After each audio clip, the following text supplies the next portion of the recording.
has been an excellent opportunity for us to interact with all great speakers who have flown from all over the world.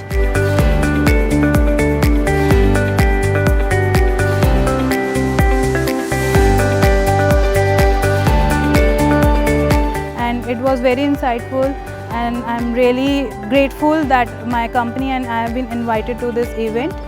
And thank you so much to Indo Data Week for giving us this opportunity.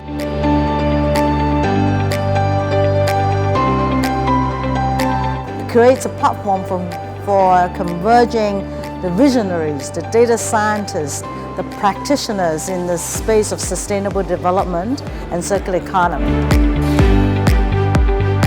The people get together, do more work around sustainability, and specifically explore data science with respect to the SDGs 2030.